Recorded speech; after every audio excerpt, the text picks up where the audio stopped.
แต่ว่าที่ผ่านมาน่ะบ่ได้แปลมึงบ่แปลก็บ่ฮู้ความหมายบ่ฮู้ความหมายก็เลยบ่ได้หลักคำสอนมาปฏิบัติโดยเฉพาะในมงคลสูตรโอ้ยมีแต่คำสอนดีๆไม่ออกคำสอนให้เอามาปฏิบัติได้บ่แม่นคำสอนเอามาให้ไหววอนเอาได้เด้อคำสอนพระพุทธเจ้าน่ะให้เอามาปฏิบัติมันมีเทวดามาทูลถามพระพุทธเจ้าว่าอันใดเนาะเป็นมงคลนะอันใดเป็นมงคลของเทวดาและมนุษย์ทั้งหลายมนุษย์สิถืออันใดเป็นมงคลมนุษย์เทวดาทั้งหลายสิถืออันใดเป็นมงคลเขาว่ามงคลก็คือสิ่งที่นำไปความเจริญมาให้หรือนำไปสู่ความเจริญหรือแปลง่ายๆแปลว่าทางก้าวหน้าก็ได้คันเฮาศึกษานำมาปฏิบัติเนี่ยนำให้ชีวิตเฮาเจริญก้าวหน้าหรือนำความเจริญก้าวหน้ามาให้แก่ชีวิตเฮาอันนั้นว่ามงคลได้แต่ส่วนใหญ่เฮาก็ว่ามงคลก็มีแต่ว่าโชคความมีโชคดีนะเฮามักคิดแต่นั่นนี่นะมีโชคมีชัยโชคมาร่ำรวยคือแต่นั่นแหละเขาว่ามงคลนะแต่ว่าบ่แม่นโชคมาร่ำรวยแบบวิงวอนเอาได้เขาว่ามงคลนะบ่แม่นว่าเป็นสิริมงคลน่ะแบบมีคาถาอาผายันเครื่องรางของขลังแขวเขานองาอันนั้นมงคลแบบภายนอกมงคลพราหมณ์คันมีวัตถุอันนี้เดี๋ยวสิดึงดูดสิมีเสน่ห์มีป้องกันแขวขาดมั่นคงอันนั้นมงคลภายนอกแต่มงคลพระพุทธเจ้าบ่แม่นจังซั่นได้เป็นมงคลที่จะต้องนำไปปฏิบัติในชีวิตประจำวันพระพุทธเจ้าก็ตอบเทวดาว่าอะเสวนาจะภารานังฟังเด้อเลยแต่ตอนนี้ก็สิบ่ได้ว่าหมดดอกสิยกมาเป็นบางส่วนให้ฟังอะเสวนาจะภารานังการบ่คบคนพาลนี่ข้อหนึ่งบ่คบหาสมาคมกับคนบ่ดีคนบ่มีศีลบ่มีธรรมนะคนใจบาปหยาบซ่าคนติดอบายมุขเหล่านี้เป็นต้นบ่คบหากับคนในนั้นคนขี้เหล้าขี้ยาคนติดการพนันคนเที่ยวเตะเฮฮานะแบบนั้นคนเป็นนักเลงอันธพาลคนบ่มีศีลมีธรรมนั่นแหละอย่าคบหาสมาคมของคนแบบนั้นเนาะคนโดยเฉพาะคนที่มักเฮ็ดผิดศีลเรื่อยๆหลายๆเนี่ยอย่าคบหาเพราะมันสิพาเฮาไปเฮ็ดบ่ดีมันสิชวนเฮาเฮ็ดบ่ดีชวนเฮาเว้าแนวบ่ดีชวนเฮาคิดแนวบ่ดีเพราะว่าคนพาลมักคิดชั่วเว้าชั่วเฮ็ดชั่วคบคนแนวใดก็เป็นคนแนวนั้นคบคนดีมีสีแก่ตัวคบคนชั่วพาตัวหม่นหมองคบคนพาลไปหาพิษเห็นบ่คบบัณฑิตพาไปหาผลไปอันนี้คือกันเพิ่นจะให้เว้นจากการคบหาสมาคมกับคนชั่ว2บัณฑิตนันจะเสวนาการคบบัณฑิตคบหาสมาคมกับคนดีนั่นเห็นบ่คนมีศีลมีธรรมคนบ่ติดอบายมุขต่างๆคนที่มีสติมีปัญญามีความเฉลียวฉลาดนั่นนี่ให้คบหาสมาคมกับคนดี หรือว่านักปราชญ์อาจารย์ หรือว่าสมณะพราหมณ์ผู้มีศีลมีธรรมอันนี้ว่าคบหาสมาคมกับคนดีปูชาจาปูชนียานังข้อที่ 3การบูชาคนที่ควรบูชาคนใดๆคนควรบูชาคนผู้มีศีลมีธรรมคือดังกล่าวเช่นพ่อแม่ครูบาอาจารย์พระสงฆ์สามเณรหรือจะเป็นเจ้าเป็นนายเป็นผู้ใดก็ตามผู้มีคุณธรรมมีศีลธรรมอันดีงามนี่อันนี้ครบจังบูชาคนแนวนั้นนับถือคนแนวนั้นกราบไหว้คนแนวนั้นนั่นแหละว่าบูชาคนที่ควรบูชาเอตัมมังคารมุตตัมมังอันนี้ก็เป็นมงคลอันอุดมอันประเสริฐ3 ข้อเด้เห็นบ่นั่นพอไม่ออกมงคลพุทธเจ้าอันใดขไล่ไปครบนี่38 ข้อมีแต่คำสอนบ่มีเลยมักคูณบ่มีขีมินขึ้นบ่มีมักสมปล่อยบ่มีใบย่อใบมักยมบ่มี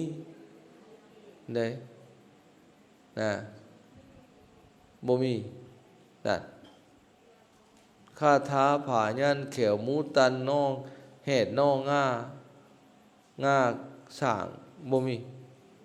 เครื่องคูณเพิ่นของพระพุทธเจ้านะฮะบ่มีแต่คำสอนข้อต่อไปข้อที่ 4ปฏิรูปเทสวาโสอยู่ในประเทศอันสมควรปฏิรูปเทสวาโสจากบุพเพจักตะปุญญาตาความเป็นผู้สร้างความดีไว้ในปางก่อนในข้อที่ 5อัตตสัมมาปณิธิจาปฏิรูปเทสวาโสจากบุพเพจักตะปุญญาตาอัตตสัมมาปณิธิจาอันนั้นแหละข้อที่ 6การตั้งตนไว้ในที่ชอบอันนี้ก็เป็นมงคลอันอุดมน่าเห็นบ่ประเทศอันสมควรประเทศไหนๆประเทศที่มีความเจริญมาเฮามาว่าน้ำไหลไฟสว่างทางดีมีการศึกษาผู้นำพามีศีลมีธรรมบ่อนที่มีนักปราชญ์อาจารย์สอนศีลสอนธรรมมีผู้นำพาที่ดีมีศีลมีธรรมบ่กดขี่ข่มเหงขู่ถีบประชาชนพลเมืองเป็นสถานที่ที่เหมาะแก่การเกษตรการค้าการขายบ่แล้งบ่ท่วมภูมิภาคอุดมสมบูรณ์ข้าวน้ำซ้ำปลาค้าขายง่ายมือและคนในท้องถิ่นนั้นมีศีลมีธรรมทั้งผู้นำทั้งฝ่ายภาคประชาชนมีพระสงฆ์สมณะผู้สอนศีลสอนธรรมสมณพราหมณ์นักบวชนี่อันนั้นประเทศที่สมควรประเทศที่ดีนั่นอยู่ในประเทศที่สมควรความสั่งสมความดีไว้ในปางก่อนสั่งสมบุญไว้คนเฮานี่จะเกิดเป็นมนุษย์นี่มีบุญนะคันบ่มีบุญบ่ได้เกิดเป็นมนุษย์ง่ายๆไม่ออกได้คันคนขี้บาปหลายกรรมหลายตายไปตกอบายบ่สร้างบุญไว้เกิดมาก็ทุกข์ยากอึดอยากลำบากมีโรคหลายมีภัยมีเวรหลายนะอึดอยากทุกข์ยากพิกลพิการมีปัญหาหลายตายไปกระตกอบายนรกทุกขติวินิบาตเป็นเปรตอสุรกายสัตว์เดรัจฉานนั่นแหละสร้างสมบุญไว้แม้แต่คู่มือนี่นะคนเฮานะสิได้รับเลื่อนขั้นเลื่อนตำแหน่งสิได้รับคำย่องย่อสรรเสริญได้รับใบย่องย่อได้รับเลื่อนขั้นเลื่อนตำแหน่งเป็นเจ้าเป็นนายพลนายพันคนเหล่านั้นต้องมีความดีมีผลงาน ม่นบ่สมควรจังได้รับการยกย่อได้เลี้ยงกาได้เดือนขันตำแหน่งนั่นแหละความดีที่สั่งไว้สั่งสมไว้ก่อนขันภาษาทั้งวัดบอกว่าความได้สั่งสมบุญไว้ในปางก่อนต้องมีคุณความดีไว้เป็นทุนเป็นกำไรนี่ก็ได้ก็เป็นบุญไหนเป็นมงคลขันคนบ่มีบุญบ่มีคุณงามความดีไว้โอ้ยแล้วชาตินี้ชาติต่อไปก็ลำบากยิ่งไปทำบาปทำกรรมหลายโอ้ยแห่งทุกข์ไปหนาผลกรรมอันบ่ดีวิบากกรรมชั่วให้ผลเป็นทุกข์นี่เพราะบ่ได้สั่งสมบุญไว้เกิดมาก็ทุกข์ยากลำบากมีเพลมีเวรมีภัยมีปัญหาต่างๆนานานี่บัดนี้การตั้งตนไว้ในที่ชอบข้อที่6ตั้งตนอยู่ในไสตั้งตนอยู่ในศีลกินในธรรมนี่แหละบ่ตั้งตนไว้ผิดบ่ตั้งตนไว้ในที่ชั่วบ่เป็นคนชั่วคนอันธพาลนะบ่เป็นคนทำแต่บาปแต่กรรมเป็นคนอยู่ตั้งอยู่ในศีลกินในธรรมเฮาว่าอยู่ในศีลกินในธรรมอันนั้นแล้วตั้งตนไว้ชอบตั้งตนไว้ถูกนะเป็นผู้คิดดีเว้าดีทำดีทำบุญทำกุศลนี่อันนั้นตั้งตนไว้ในทางที่ถูกที่ต้องถูกต้องตามศีลตามธรรมตามระเบียบกฎหมายอีกข้อประเพณีอันดีงามอันนี้ก็เป็นมงคลอันประเสริฐมงคลอันสูงสุดแน่เป็นทางแห่งความก้าวหน้านำความชีวิตให้ไปสู่ความก้าวหน้าหรือนำความเจริญก้าวหน้ามาให้คันผู้ใดทำได้คือดังกล่าวมานี่6อย่างแหละให้ท่านอ่านให้ท่านเอามาแสดงสู่ฟังนี่มีแต่แนวทางปฏิบัติทั้งนั้นบ่มีคำไหว้วอนเลยได้แม่บ่มีเด้เพิ่นบ่ได้สอนให้ไหว้วอนนะพุทธเจ้าเด้อเพิ่นสอนให้ปฏิบัติ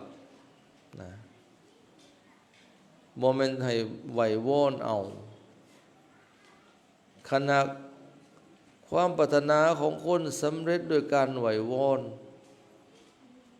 ในโลกบ่มีผู้ใดสิถูกเลยบ่มีผู้ใดถูกเลยแม่นบ่แม่นบ่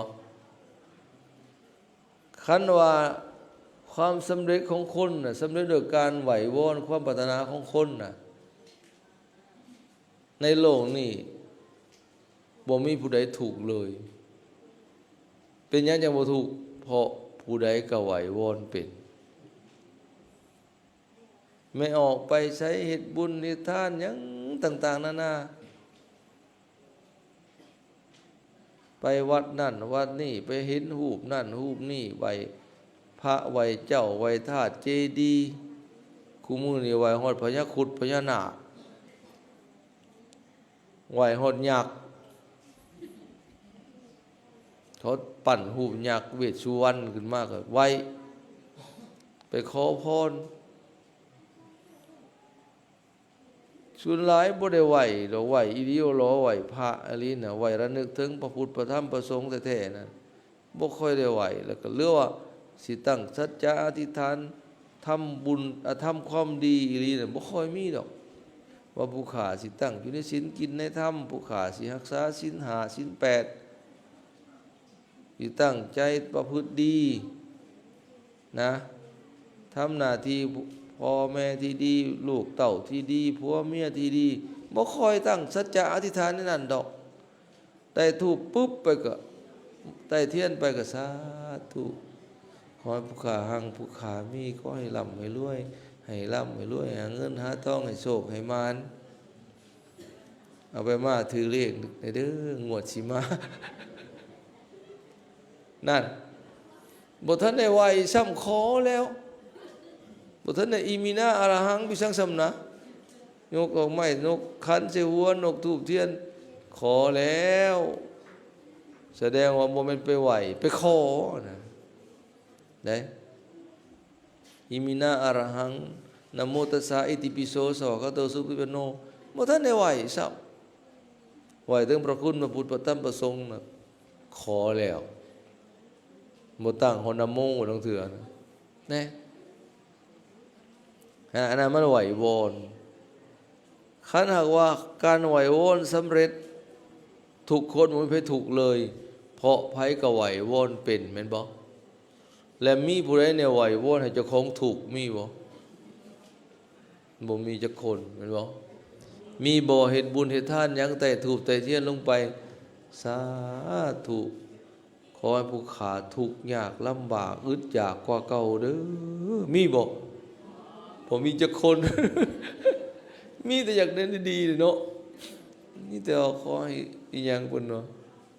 ขอให้ร่ำให้รวยให้สวยให้งามขอให้รูปสวยรวยทรัพย์นับวิชามารยาทชาติผู้ดีมีศีลธรรมนะแต่ว่ามันได้บ่แล้วบ่ขอนะขอแล้วบ่เฮ็ดนี่บ่มีทางสิได้เด้อบ่ต้องเว้าไกลเลยไม่ออกซ้ำกินข้าวนี่ก็ลองไปนั่งไหว้พระเบิ่งเด้อมื้ออื่นบ่นึ่งข้าวแหละไปมีข้าวไว้ก็บ่ไปมาเนาะธรรมดาระบบการนึ่งข้าวมันต้องได้มาข้าวแม่นบ่พุ่นแหละคันยังบ่ทันได้สีก็ไปสีแหละข้าวเปลือกก็ได้เนาะสีข้าวเอาข้าวสารมาข้าวมามันในสมควรแล้วก็นึ่งดังไฟแม่นบ่เอาหม้อหนึ่งมาข้างเสอะข้าวมาใส่หวดใส่ม้วยก็เอาไปนึ่งข้างในแม่นบ่นึ่งมันสุกก็จะเอามาซอยข้าวปั้นข้าวป้อนข้าวปางย่ำคืนแม่นบ่ขบวนการในการนับแต่การปรุงแต่งการหุงการนึ่งสำเร็จทุกอย่างจนเท่าเอาปั้นข้าวป้อนข้าวปากคืนย่ำแล้วก็คืนอันนั้นสำเร็จในการกินข้าวแต่คันว่าโอ้ยมื้ออื่นนี่ผู้ขาบ่เฮ็ดดอกคือลำกล่าวมานะสิไปไหว้พระขออธิษฐานเอาให้อิ่มไปลองเบิ่งล่ะเด้อไหว้พระแล้วนั่งสิเว้าเบิดก็เว้าอิมินาอะระหังอิติปิโสภะคะวาสูตรหยังได้สูตรหมดสุดแล้วแล้วก็อธิษฐานบัดนี้หรือว่าปรารถนาต่างความปรารถนาสาธุคุณพระพุทธพระธรรมพระสงฆ์คุณพ่อคุณแม่คุณครูบาอาจารย์เทวพุทธเทวดาสิ่งศักดิ์สิทธิ์ในสากลโลกมื้อนี้ผู้ข้าขอปรารถนาขออธิษฐานกินข้าวขอให้ข้าวมาเข้าปากผู้ข้าขอให้ผู้ข้าอิ่มขอให้มีเหือมีแห้งนั่งบัดนี้นั่งท่าให้ข้าวให้มันมาเข้าปากนั่งจนเพลนจนบ่ายจนค่ำสิมันสิอิ่มบ่ไม่ออกไปหาไหวกกโพไหวธาตุไหวนั่นไหวนี่กกใหม่กกตอกแถวนั้นโอ้ยเอาเข่ามาเข้าปากผู้ขาเน่ผู้ขาหางบ่ได้หนึ่งได้เข่าบ่ได้ย่ำบ่ได้กลืนให้มันอิ่มในท้องผู้ดีสิหิวตายเห็นบ่มันต้องกิน ต้องได้หนึ่งได้ยังเฮ็ดครบขบวนการในการปรุงในการแต่งในการหุงหาและต้องเอามือมาปั่นมานี่แนวคุยแนวจำคุยอีหลีป้อนเขาย่ำกืนน้ำทองอีหลีมันจังสำเร็จในการกินแม่นบ่บ่แม่นสิมานั่งไหวนั่งนบเปล่าแต่มันสิอิ่มเองบ่มีทางฉันใดคนเฮาทำกรรมกับฉันนั้นมันต้องได้เฮ็ดเอาเพิ่นว่านั่นแหละคือกรรมกรรมแปลว่าการกระทำการกินข้าวก็เป็นกรรมทำกรรมด้วยกันนับแต่พุ่นแหละไปเอาข้าวไปสี นะคันมันมีเข่าแล้วนะครับบ่มีก็พูดแล้วเฮ็ดหน้าพูดแล้วนะเริ่มต้นมาแต่พุ่นแหละไปทางไห้ทางนาหาแนวเขาปลูกมาตกกะมาดำพุ่นแหละขบวนการในการหาเข่าพูดสิคันเป็นชาวนาก็ได้กว่าสิเป็นเข่ามาได้กินบ่แม่นของง่ายบ่แม่นมันสิเกิดขึ้นเองโปโลขึ้นมาในเดินบ้านให้เฮาโลดหรือเต็มเหล้านั่งไหวพระนั่งสู่ดอกเข่ารู้มาเต็มเหล้าเต็มเงียบ่ได้เฮ็ดได้หาไอ้ดิออลอคันเป็นแม่ค้าก็ได้ค้าได้ขายได้เงินไปซื้อมามันจังสิได้ซื้อแล้วก็ได้คนมาอีกได้จ้างเขาคันบ่มีรถตัวเองก็ได้แน่บ่แม่นง่ายนั่นแหละนั่นแหละกรรมการกระทำทุกอย่างน่ะคันทำดีเอิ้นว่ากรรมดีเฮ็ดถูกเฮ็ดดีบ่ผิดศีลผิดธรรมบ่ผิดกฎหมายอันนั้นว่ากรรมดีคันเฮ็ดบ่ถูกเฮ็ดแนวบ่ดีเฮ็ดแนวมันผิดศีลผิดธรรมผิดกฎหมายอันนั้นว่ากรรมชั่วเฮ็ดชั่วก็ได้รับความทุกข์ความเดือดร้อนวุ่นวายเดือดเนื้อร้อนใจเป็นโทษเป็นภัยอันนั้นน่ะกรรมชั่วคืออยากได้เข้าแทนที่สิไปเฮ็ดนาแทนที่สิไปอันน่ะซื้อไปขายเอาไปซอกไปซื้อด้วยความสุจริตผัดไปลักเอาจังซี่นะอยากได้เข้าได้ของได้เงินได้คำไปลักเอาจังซี่ไปปุ้นนั่นน่ะเฮ็ดชั่วเลยนะอยากได้ในทางที่ชั่วเลยนะมันก็เป็นโทษผิดกฎหมายแน่ตัวเองก็เดือดเนื้อร้อนใจได้มายามใดก็ฮู้อยู่แก่ใจว่าโอ้ไปลักเขามาไปปุ้นเขามาทำบาปทำกรรมติดตัวไปตลอดหดชาติต่อไปแน่ก็แม่นเฮาเป็นผู้เฮ็ดอันนั้นนะกรรมชั่วกรรมดีก็เฮาเป็นผู้เฮ็ดผลมันก็นำความสุขความเจริญมาให้คันเฮาเฮ็ดดีคันเฮ็ดชั่วก็นำความทุกข์ความเดือดร้อนมาให้แน่บ่ได้เชื่อนี่อยู่เดียวน่ะเชื่อกรรมและผลของกรรมเฮาก็ทำเอาเองดีชั่วอยู่ที่ตัวทำสูงต่ำอยู่ที่ทำตัว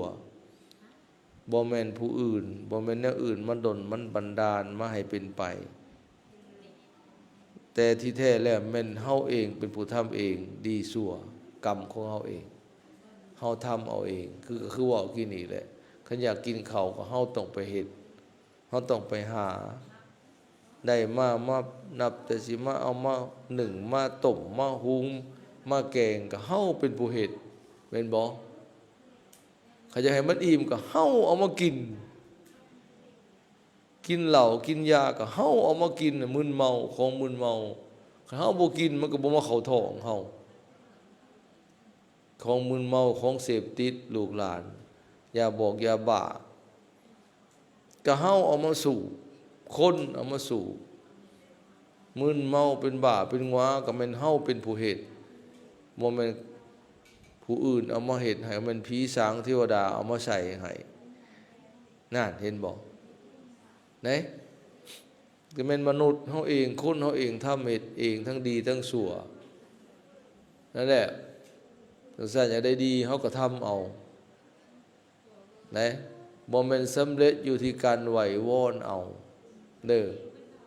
อยู่ที่การกระทำของเฮาเองไม่ออกหลายคนสิเป็นแม่ค้าเห็นแม่นบ่นี่แม่นบ่เนาะค้าขายง่ายมือแม่นบ่มีเงินมีคำมันมาเองบ่เงินไม่ออกบ่ไปไขตู้เซฟไว้แล้วเงินรู้เขาเองบ่ไปปรารถนาแล้วรถไปไขเบิ่มอื่นเช้าเงินเต็มอะยะบ่โอ้ยหามันคงง่ายเป็นบ่แล่นไต่แล่นเนื้อแล่นขาแล่นคายกว่าสิได้มันคงง่ายนั่นแหละเฮาทำกรรมดีเฮาค้นควายเฮาซอกซื้อซอกขายเฮาก็ได้เงินผลมันก็ได้เงินได้ร่ำรวยไปห่างมีพออยู่พอกินนั่นแหละการกระทำว่าทำกรรมนั่นแหละพาณิชยกรรม เห็นบ่การกรรมคือการค้าขายกระทำการค้าขายเกษตรกรรมนั่นการกระทำการเกษตรการปลูกฝังเลี้ยงสัตว์เห็นบ่ไม่นั่นได้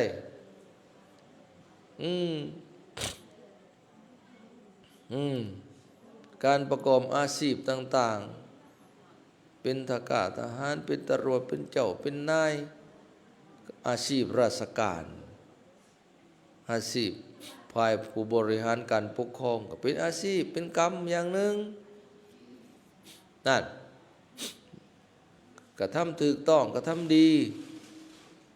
มันก็ดีเฮ็ดชั่วมันก็ชั่วก็โตเฮาเป็นผู้เฮ็ดเนาะให้นั่นได้เพิ่นได้เชื่อในนั้นเด้อบ่แม่นว่ามีแต่ไหวแต่วอนเอาคันซั่นเฮาคันไหววอนหลายเชื่อแต่การไหววอนเนี่ยสุดท้ายเฮางมงายได้ไม่ออกไปหาไหวทั่วที่ย้อนอยากได้หลายย้อนบ่เชื่อกรรมบ่เข้าใจกฎของกรรมมีแต่ว่าโอ้ยได้ยินข่าวลือข่าวดังสิไสอาจารย์นั่นบ่อนนี่ไปเสียเงินเสียคำบ่แม่นน้อยๆถึงเสียค่าเดินทางเสียค่าคู่ค่าค่ายเพิ่นนั่นมันลักษณะของความงมงายนี่คันเฮาเชื่อกรรมผลของกรรมเชื่อพระพุทธพระธรรมพระสงฆ์แล้วเฮาก็บ่ต้องไปแล่นไต่แล่นเนื้อให้ยากตั้งใจทำตั้งใจเฮ็ดให้มันดีแก้ไขจุดอ่อนส่งเสริมจุดดีอันใดมันดีก็เสริมขยายอันใดมันก้าวหน้าเจริญในธุรกิจการงานค้าขายอันใดมันดีนำความเจริญมาให้กับส่งเสริมพอกพูนคูณสร้างอันใดมันเป็นจุดอ่อนอันใดมันเป็นผิดศีลผิดธรรมผิดกฎหมาย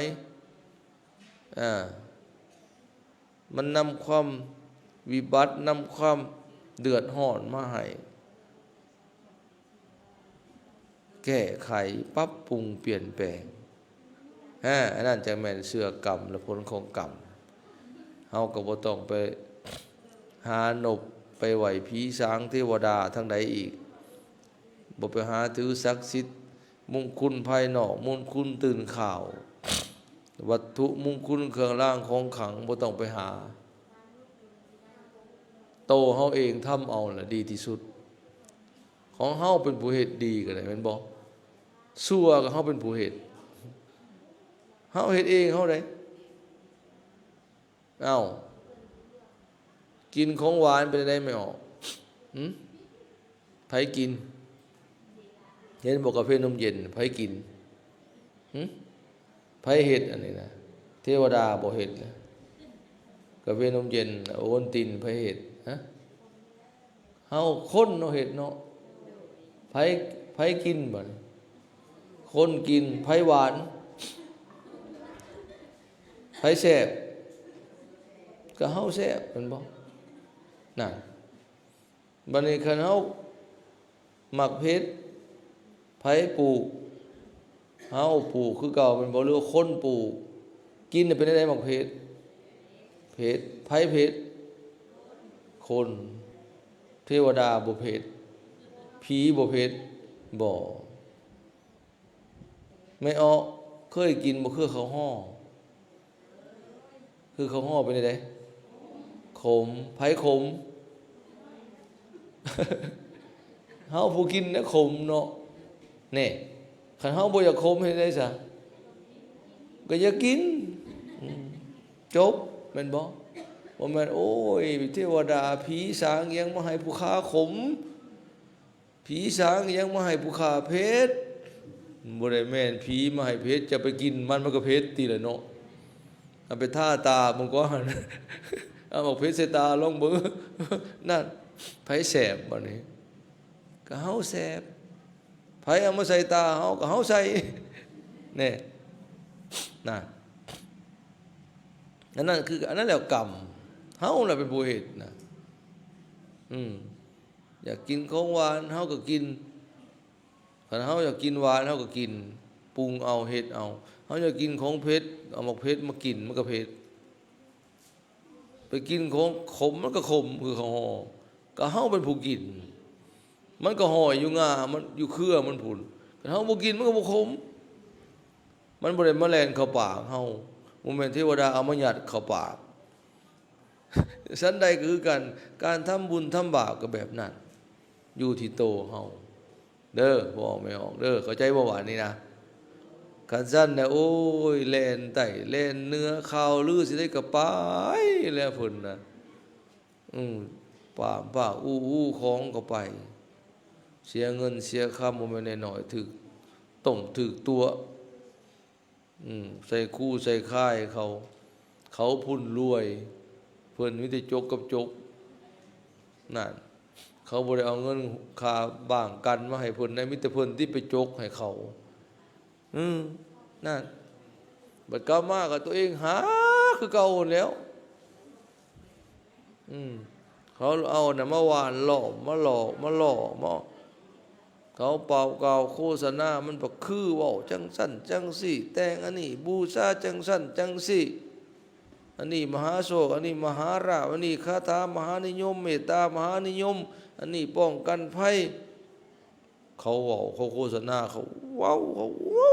หวานล้อมอยู่หั่นตัวเข้าไปว้ายเป็นตาสิคักแท้ๆเป็นหมื่นกระจกใส่แหละบาทนี่บ่เป็นหมื่นกีบได้หมื่นบาทพุ่นตกเป็นถ่ายโครงการโฆษณาเขารวยเอาบาทนี่ขายหลอดน้อยๆซ้ำนี่ก็ได้เงินเป็นหมื่นเอาแผ่นทองมาเขียนห้ำเอาทักงามๆอันนี้10,000อันนี้1,000 2,000 บาทขันยทานสิเฮ็ดก็เป็นบ่ได้ยากจักดินะชุมเจ้าได้ยินบ่เขาจมมนต์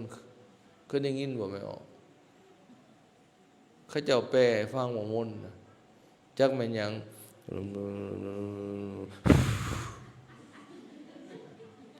ไผเคยได้ยินเขาจมมนต์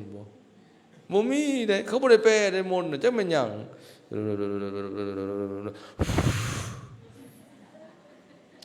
ดีแล้วจักอย่างรับตาขั้นสูตรมนต์นี่ได้ยินธัมมสวรรณกโรอัญญปะตันตานะโมตัสสะภะคะวะโตหากบ่ทันได้แปลอันนั้นจักแม่นหยัง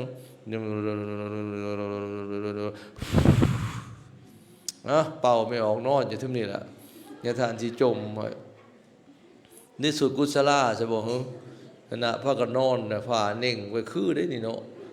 มีฝ่ายขาวเน่งไปเกาะใส่นี่กุศลธรรมะกุศลสูตรมติกาเนาะสูตรยอดมุกก็ได้นะสูตรอันยังก็เอิ้นว่าสูตรโอ้ยลืมสื่อมหาสมัญญสูตรเนี่ยสูตรก็ว่าจะดำโลกตะกี้ม่วนๆนะมโนวิญญาณธาตุยาตังนะสัมปยุตตกานัญจาธัมมานังอรมณปัจจเยนะปัจจโยรับเลยแห้งม่วน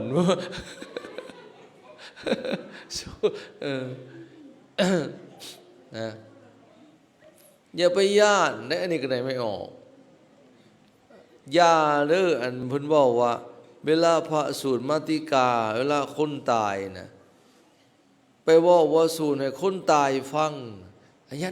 นบเพิ่นว่าจักมันไผประสลกอกมาเว้านะเพิ่นสูตรให้เฮาคนเป็นนี่แหละฟังนะเบิ่งในยะคู่นั่นยะคู่จับฝ่ายนั่นนบในยะคู่สูตรนั่นกุศลธรรมะกุศลธรรมะอย่านบเพิ่นสูตรให้คนตายฟังบัดยะคู่สูตรพนบอันยะคู่น่ะนบเพิ่นพนั่งล้มกันปินหลังใส่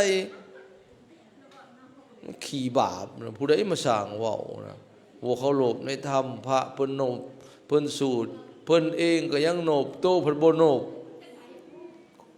คนขี้บาปเพิ่นเว้าในนั้นเด้อจักมาสลอกกอกมาแต่สิใดมาเว้าเฒ่าโพเฒ่าพาเฒ่าตาติดในเฒ่าใจติดหมอว่าไปทุกที่ทุกแดนพาลูกหลานเข้าใจผิด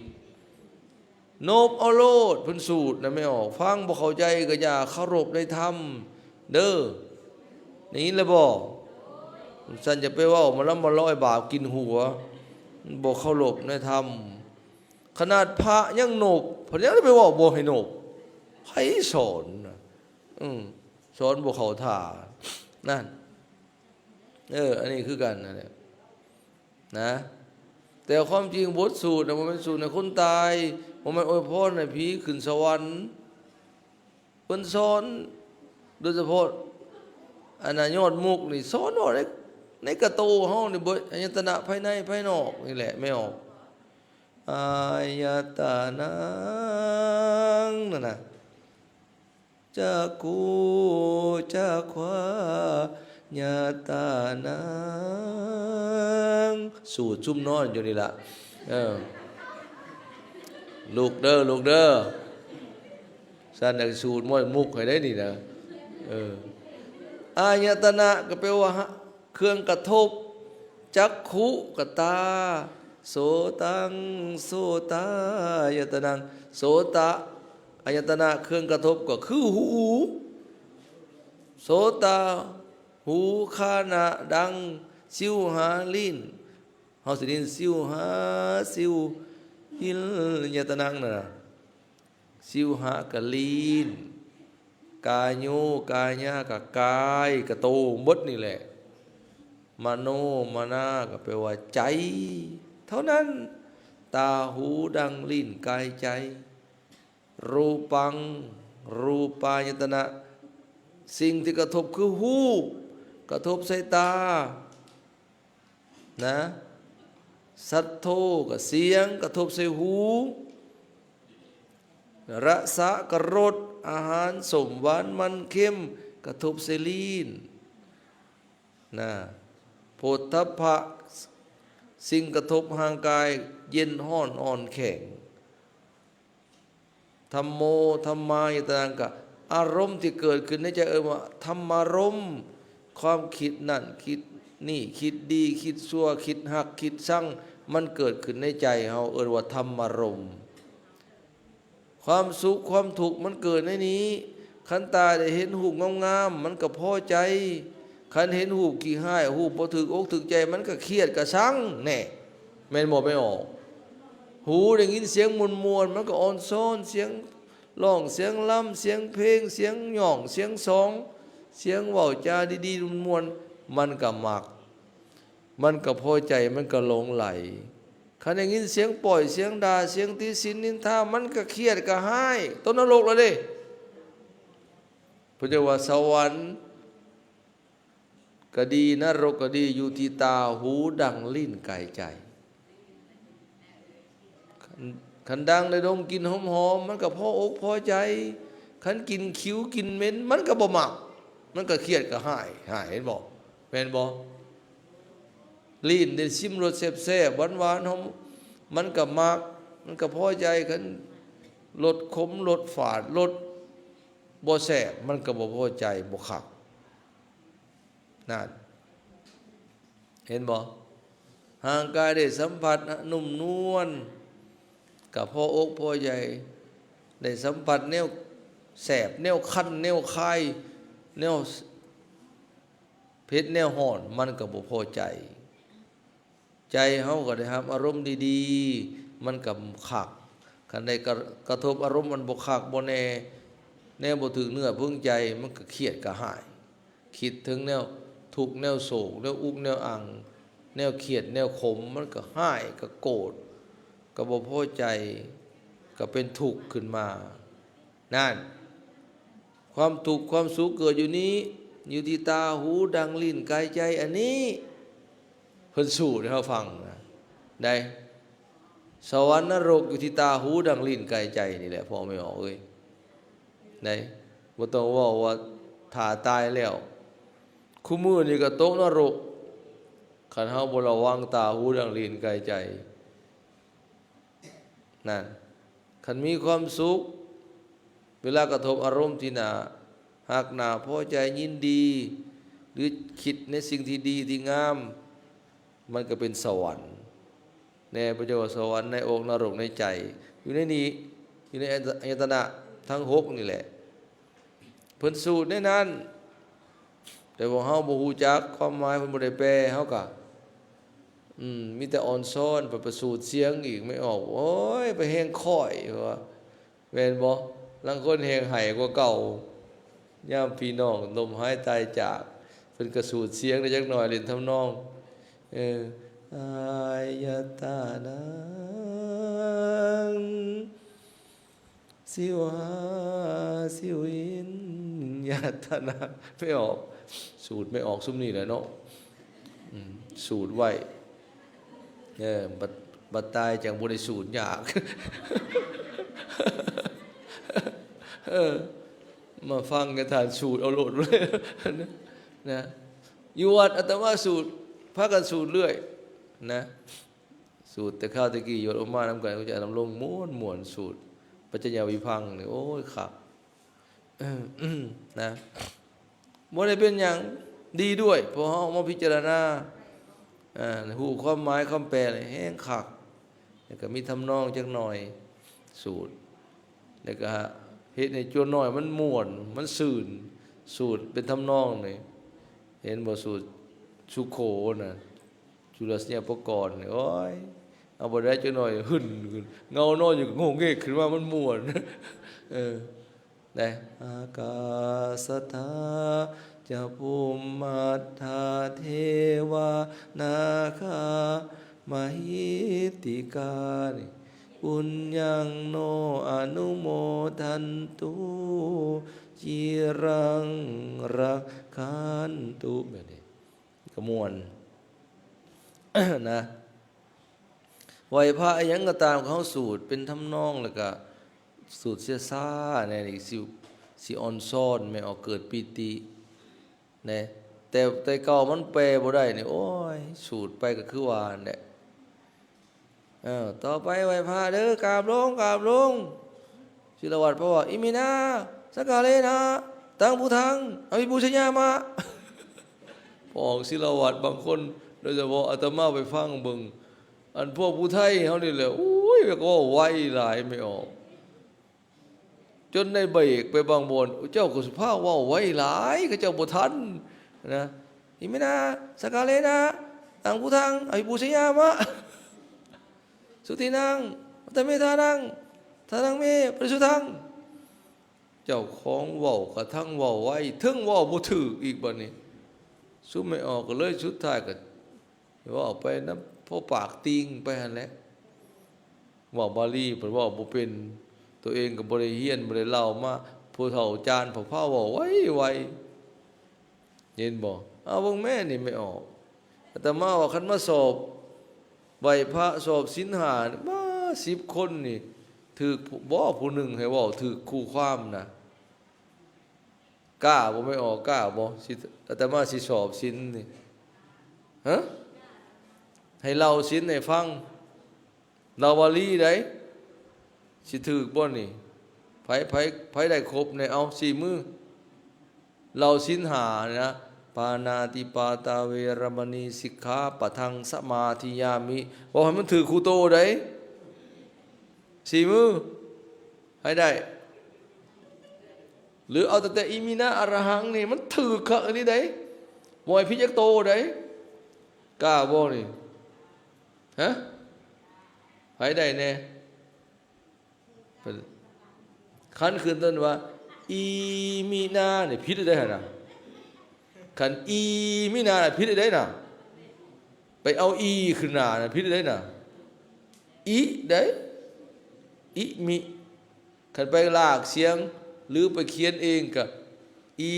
ตัวอ้อสระอีน่ะผิดได้น่ะอีมินาน่ะผิดแล้วน่ะอีน่ะอีได้ไม่ออกอีมินาได้นั่นผิดแล้วอะระหังก็ อาละหังผิดแล้วนะนะละผิดอีกแล้วตัวลอลิงนะอะระหังหันลีนพร้อมระนั่นอะระหังได้ผ่านไปอาละละอีกบันนี้ตัวลอธรรมดาลอลิงผิดอีกแล้วนะนั่นเอาไม่ไปกล่าว ได้บ่ได้เห็นบ่ปานาติปาตาเวระมณีตัวรอหันลินสิกขาสิกบางคน4 ขาแต่มาฟังขักหลายศิลวัตก็มีบางคนน่ะปานาติปาตาเวระมณี4 ขาโอ้4 ขาขักอะไรนี่สิกขาเลยสิกขาแปลว่าศึกษาแปลว่าเฮียนนะสิกขาปะทังสัมมาบ่แม่นสัมมาผิดอีกสัมมานะสัมมาโตโสสระอะสมาธิสมาทะแปลว่าหับเอานะสมาธิญามิบ่แม่นสัมอ่านกับผู้ใดสัมมาทิญามิผิดนั่นน่ะสัมนั่นสัมมาแน่เห็นบ่กล้าบ่แล้วเอากล้าบ่กล้าว่าบ่สินหน้าสิถือคักเราลองดูหั่นเห็นบ่กาเมสุมิจฉาจารา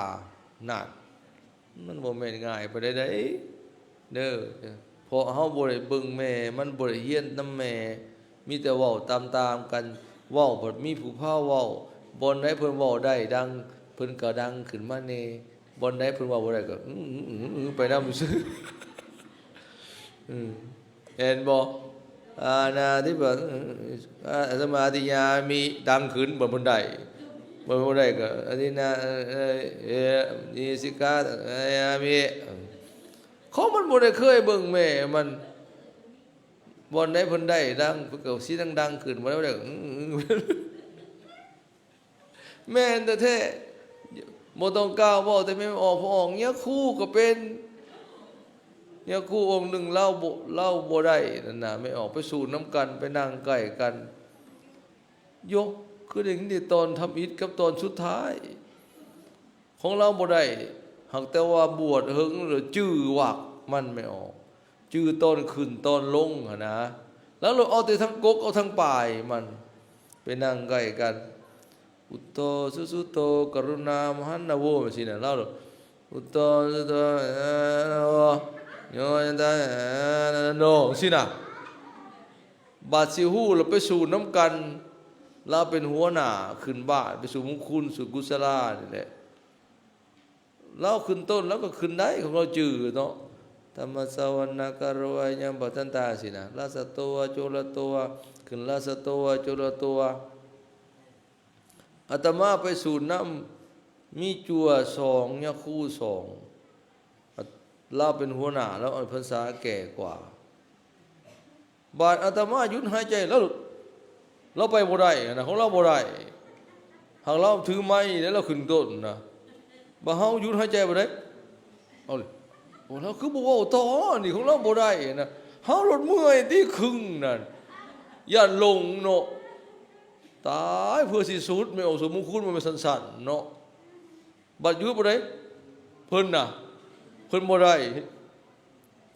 งอกหน้างอกหลังเพิ่นเป็นหัวหน้าเด้โอ้ยสมพ่อเป็นนางไก่กันไม่ยั้งตอนกลางๆแล้วคือว่าบ่แจ้ง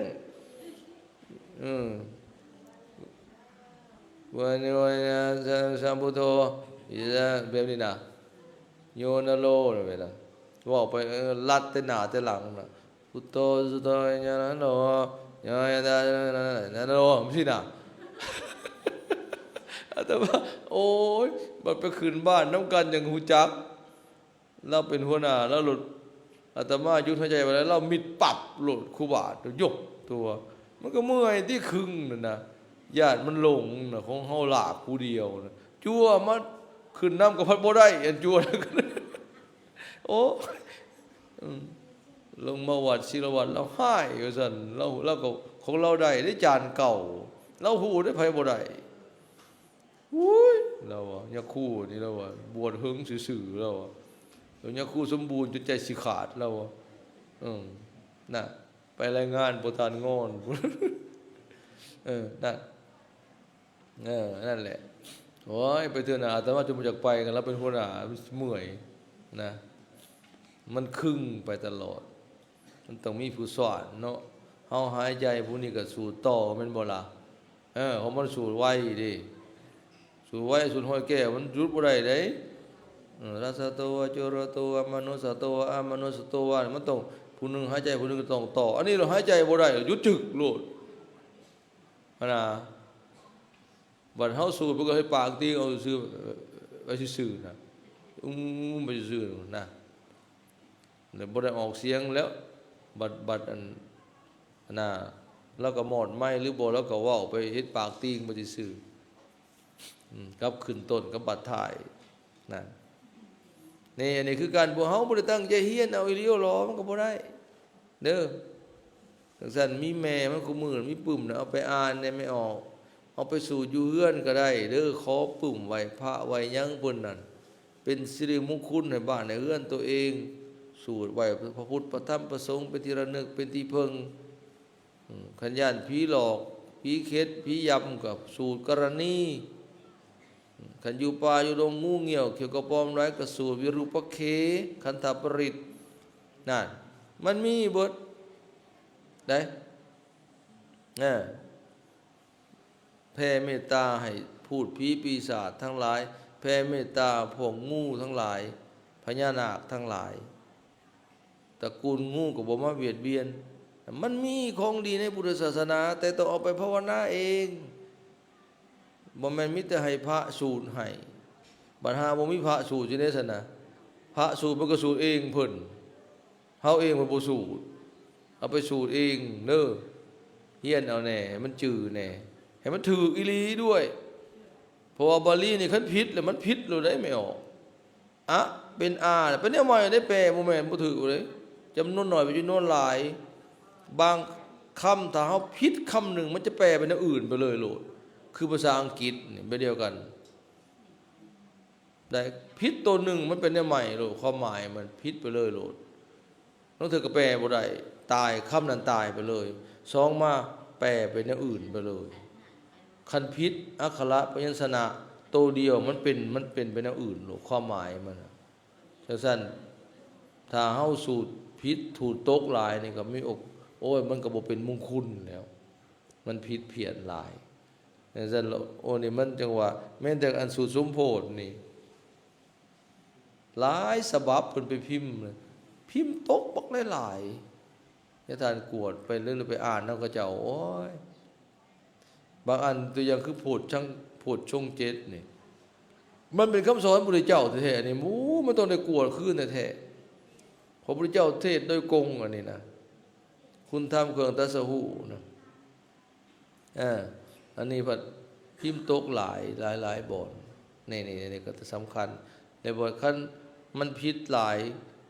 มันผิดนั่นแหละบัดภูมาศึกษามาอ่านตามมาเฮียนเอามาเล่าเอามันก็ผิดไปหมด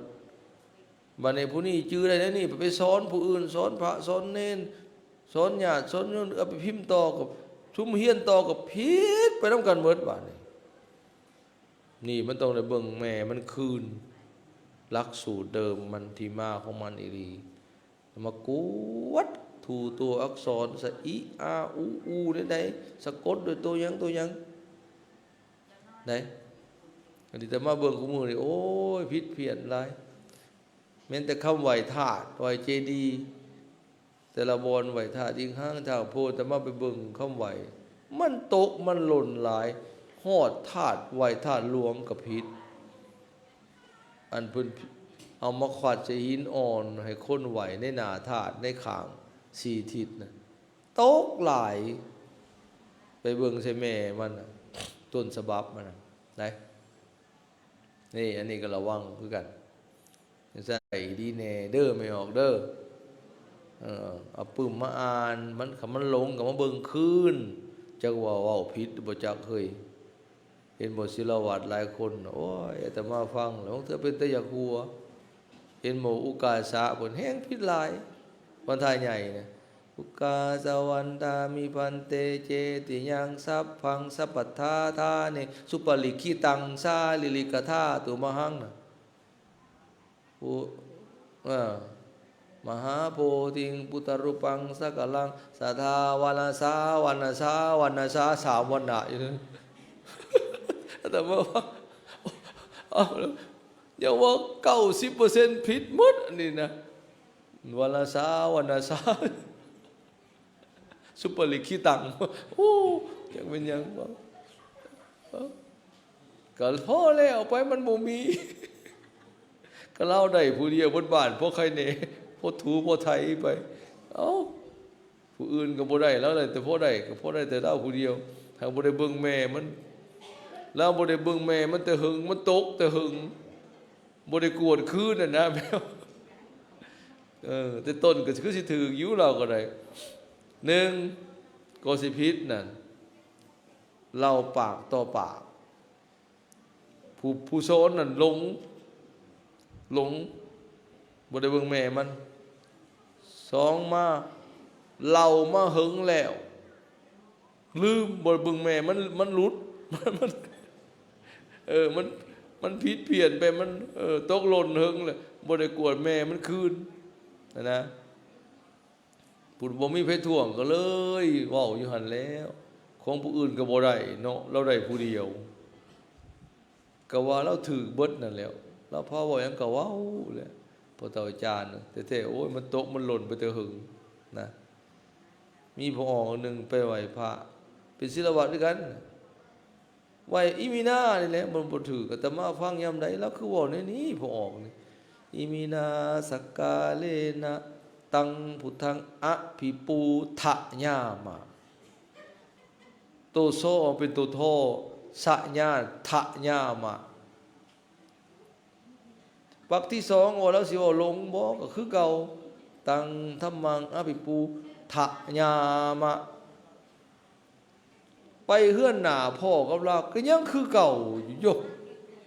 เราหลงอีหลีล่ะวะอันนี้ว่าซั่นอาตมาเลยเขียนสิเจียหน่อยอันพอออกว่าน่ะมันอีมีนาน่ะมันผิดหม่องนี้แก้ใหม่เด้ออภิปูทะญามะอาตมาเลยขีดไขว้ตีนกาตัวท่อเนาะผิดตัวท่อนี่เลยโตที่ถือกันแนวนี้อภิปูชะญามะให้ใส่ตัวซ้อนี่เด้อถือสะญามะตัวนี้ไม้ถือเขียนให้เราเบิ่งขีดให้เราเบิ่งนี่ตัวนี้ถือปรากฏว่ามันไปพ้อกันเทื่อหน้าโหเราแก่อีหลีไม่ออกถึกบ่นี่อภิปูสยามะเท่าปานนี่ถึกมาเลยตะกี้น่ะไปยามไหนแล้วคือว่าทะญามะแต่เราหลงแต่หึงนั่นนี่ก็ได้ไปแก้หลายๆอย่างเรานะแล้วก็คอยปรับปรุงไปนำพอเฒ่าอันนึงเล่าจนญาติอาตมาพอเฒ่าจันทร์วอนชื่อเราศิลวัตรเราล่วงลับไปแล้วขน้อยรถอันมาคันเห็นอันญาสมบูรณ์ขน้อยญาติเราผู้ไทยเด้เอาญาติยังคอยบ่ได้มากัดมากินเจ้าจะมาญาติอยู่จังตัวญาติแนวญาติมันบ่ถูกเราฮักดีเด้เรามันก็มันบ่ถูกแล้วเพิ่นบอกแล้วดีเราเฮาสิฮู้จักบ่มันบ่ถูกเราสิได้แก้ไขเราหักญาติเราญาติเนี่ยญาติเพิ่นท่วงอย่ามันผิดเราในเราว่างเราญาติอย่ามันผิดเราหักดีเราเพิ่นบอกเฮาสิได้แก้ไขเรานั่นอยากเป็นสิญาติเราอย่ามันผิดเราอย่าเพิ่นท่วงเรานั่นเขาจักว่ามันบ่ถือเขาก็แก้ไขเปลี่ยนแปลงว่าไปเบิ่งคืนไปเล่าคืนบอกก็ว่าแล้วก็ไปแก้ไขไล่บอดมันก็ดีขึ้นนั่นก็ใส่กับพิษอยู่หั่นแหละอะไรเนาะมันสมควรแก่เวลามันสิสู่ต่อมันสิบ่จบบ่ายโมงยังห้อยโมงปลายได้นี่เนาะ โมงปลายแล้วโมงปลายจองโมงยังแล้วเอ้าสิสู่ต่อเนาะสู่มุกกันมีเวลาขันและกันน่ะอยากฟังต่อมงคุณมื้อนี้ก็เว้าให้ฟังไปนะมงคุณพุทธเจ้าน่ะจำแนกให้เห็นความแตกต่างระหว่างมงคุณพราหมณ์มงคุณพิธีกับมงคุณพระพุทธเจ้าแท้ๆน่ะแม่นหลักปฏิบัติ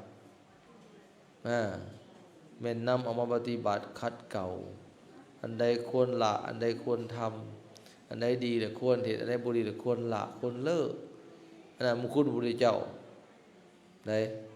บ่แม่นเพิ่นสอนให้ไหววอนแต่เพิ่นสอนให้เอามาปฏิบัตินี่บ่มีวัตถุมงคลภายนอกพระพุทธเจ้าสอนบ่มี38ข้อนี่บ่มีเลยบ่มีมักคูณบ่มีขีมินขึ้น บ่มีหลอดบ่มีคาถาบ่มีผายันบ่มีน้ำมนต์บ่มีนะเพิ่นบ่ได้สอนเด้ออันนั้นสิว่าอันนี้ก็เฮายังนับถือก็ถือไปแต่ก็ต้องรู้ว่าสิ่งที่เฮาถือนั้นวัตถุมงคลเหล่านั้นบ่แม่นมงคลพระพุทธเจ้าเป็นมงคลพราหมณ์มงคลพิธีเป็นหีดเป็นข้องเฮาเคยถือมาเด้อพ่อไม่ออกเด้อแต่อย่าไปว่าเด้พระพุทธเจ้าสอนบ่ได้แม่นเด้อให้ไปถามว่าอันของขลังอันนี้คาถาอันนี้หลอดอันนี้เหรียญอันนี้นะฝ่ายอันนี้ไม้อันนี้แม่นมงคลพระพุทธเจ้าบ่แขวเขานองง่านี่เพิ่นสอนบ่ว่าเป็นเครื่องรางของขลังของดีของมงคลเป็นมงคลของพระพุทธเจ้าบ่แม่นเป็นคำสอนพระพุทธเจ้าบ่แม่น เด้อจื่อไว้โลดนะถึงจะแขวจะคงก็ตาม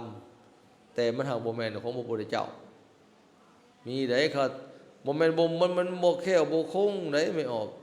คาถาเวทมนต์คาถาบ่แม่นบ่มีฤทธิ์มีเดชได้มีได้แต่ว่าพระพุทธเจ้าบ่ได้สอนในนั้นเข้าใจบ่บ่แม่นบ่มีได้บ่แม่นบ่มีฤทธิ์มีเดชหรือบ่แม่นได้มีได้แต่ว่าเพิ่นบ่ได้สอนในนั้นเข้าใจบ่บ่ได้สอนให้เชื่อในนั้นแต่ความเชื่อน่ะมันมีอยู่สิ่งที่เฮาเคยเรียนมาเฮานับถือมามีอยู่แต่บ่แม่นคำสอนของพระพุทธเจ้าต้องเข้าใจจังซั่นเด้อมันคนละสายนะเข้าใจบ่สายวิชาอาคมสายเวทมนต์คาถานี่มันมีต่างหากมีมาแต่พระพุทธเจ้าบ่ทันได้เกิดมันมีอยู่แล้วนะเห็นว่าพวกเราถึงบางพวกโอ้ยก็เจ้าเก่งได้สมัยพุทธปล่อยใหม่ๆโอ้ยบางคนนี่ยิ่งบ่เข้าพุ่นแม่นคาถาก็เจ้าเก่งเด้บ่แม่นบ่เก่งเด้มีคือกันแต่พระพุทธเจ้าบ่ได้สอนเด้บ่ได้ไปสอนให้คาถาอันนั้นง่ายๆซะเพิ่นบ่ได้สอนในนั้นนะคันฤทธิ์ทางใจเพิ่นมีฤทธิ์อีหลีเนี่ยเพิ่นก็มีคือกันนะอธิษฐานจิตนะเพิ่นมีเฮ็ดให้ป้องกันยังเพิ่นก็มีคือกันแสดงอิทธิปาฏิหาริย์ทางอำนาจทางจิตฤทธิ์ทางจิตแต่เพิ่นก็บ่ได้สอนให้ไปเฮ็ดในนั้นเพิ่นบ่ได้ส่งเสริมนะแต่มันมีนะสิ่งสำคัญเพิ่นสอนให้ละกิเลสให้ฮู้แจ้งความเป็นจริงให้ฮู้ทุกข์เหตุให้เกิดทุกข์ความดับบ่เหลือแห่งทุกข์ขอปฏิบัติให้ถึงความดับบ่เหลือแห่งทุกข์อันนี้เป็นปฏิเพิ่นสอนหลักธรรมนำไปปฏิบัติเพื่อหาทางกำจัดทุกข์แต่ว่ามันเพิ่นแจกเครื่องรางของขลังคาถาผายันเพิ่นบ่สอนเห็นไหมมันคนละสายคนละเรื่องกันนะแบบนั้นต้องเข้าใจเด้อสมควรกับเวลาสำหรับตอนนี้ในท้ายที่สุดนี้ขออำนาจคุณพระพุทธพระธรรมพระสงฆ์บุญกุศลใดที่เราได้สั่งสมอบรมไว้จงมาปกป้องคุ้มครองให้พ่อของเราทั้งหลายให้หายทุกข์ให้โศกให้โรคให้ภัยให้พากันอยู่เย็นเป็นสุขอยู่ดีมีสุขมั่งมีสิสุขตราบต่อเท่าถึงความพ้นทุกข์คือพระนิพพานบุญเถิดสาธุสา